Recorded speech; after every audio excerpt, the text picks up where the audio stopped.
First of all, what I'd really like to do is talk to you about the history of some of biotechnology in North Carolina. Because when we set this meeting up, Russ and Barb said to me, we want to hear some things that are going on that maybe we can share together and learn about some of the things that have happened in North Carolina. And so that's what I'm going to share with you today. I think some of you already know that North Carolina ranks in the U.S. third in biotechnology development behind some of the big powerhouse states like California and Massachusetts, with Boston, where Boston's got a lot of great things going in biotechnology.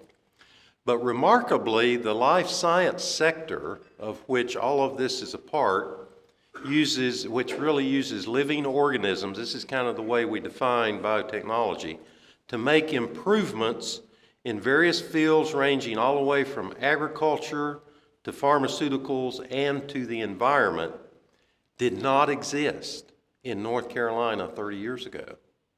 So this is something that's happened in all of your lifetimes that we've been able to work with in North Carolina. But its growth and its ascent has not been accidental. And those are some of the things that we've been talking about in the last day or so here. So hopefully the description of what I'm going to tell you will help offer some information and some guidance that we can ponder together about economic development strategies.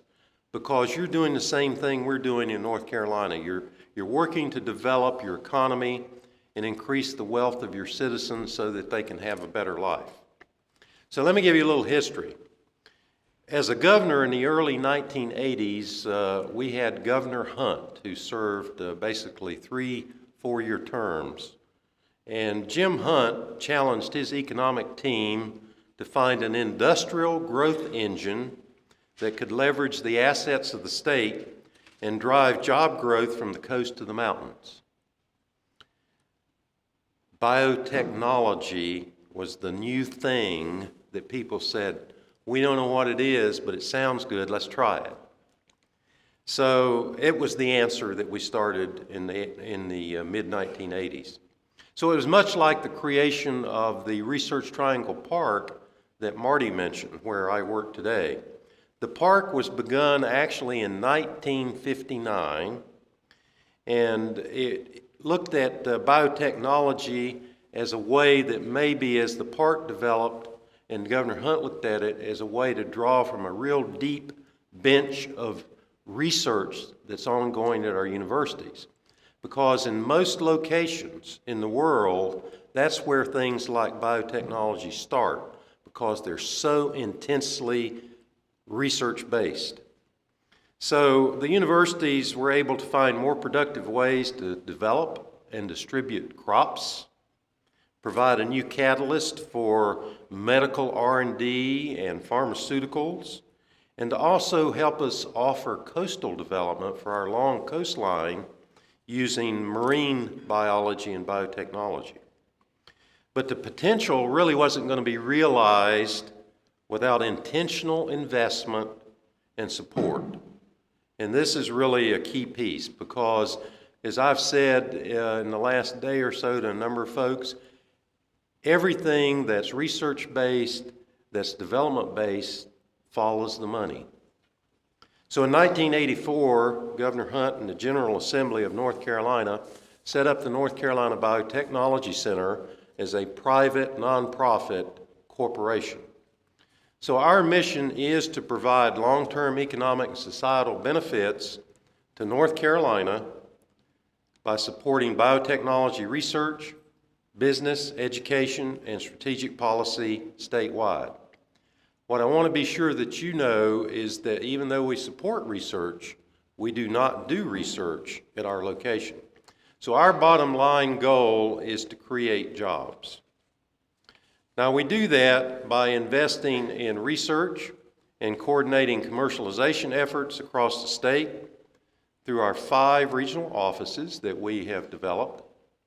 And we provide curriculum development through the programs that you see on the slide here through our education department, research grants to universities, and workshops for educators.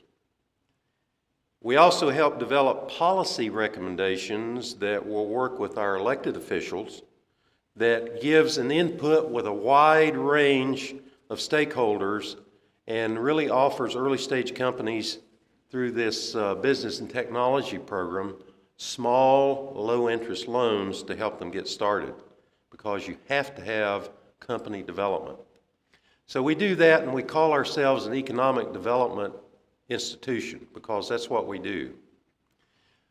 Over the last several years, we have had $200 million that have been invested in our state in grants, loans, and other programs over the couple of decades that we think has really helped solidify our position in biotechnology. To date, the Biotechnology Center has awarded well over $22 million to over 100 companies. Now, this is a slide that is really critical in what we're looking at, in the way that we do business. So as you look at the arrow from the left to the right, we're talking about creation of the idea in the science labs at the universities and carrying that idea all the way to the marketplace. End goal is new jobs. Now, as you look at those boxes, the research grant, the purple box, is where we really start with the idea, because that's where we stimulate, through grants, research at the universities to help create IP and new products eventually at the other end. Skip the yellow box for now, but look at the business loan part. That's the part where we provide the low interest loans in this continuum of development to the marketplace to help get these young companies started. The green box, education and workforce grants, help us to do education at all levels. To our knowledge, we're the only state in the U.S. that provides grants that are available through K through 12, community colleges for 2-year degrees, 4-year colleges, and graduate degrees. So grants are available to do training in science, bioscience, biotech, in all of these levels of education, because we've got to train scientists, we've got to train workers, and we've got to train entrepreneurs. Now go back to the yellow box, the second box from the left, and it says Centers of Innovation. This is an area that we were discussing yesterday with Aaron and Sue about how we look at developing sectors like medical devices, drug discovery, and things like nanobiotechnology. We have created a grant of $2.5 million that's an invited grant to nonprofits to work around the sector to help develop ideas into the marketplace and do commercialization of IP. Now, it's a plan that covers a 4-year period to obtain that $2.5 million with milestones. So they get the money in tranches. But it's turning out, we've been into this program now for about 1.5 years, and we're starting to see some early success in some of these areas. So it's exciting to us, and we think it's something that will really help continue to stimulate innovation and work with our other 3 existing stimulus programs that we use with the money we get from the legislature.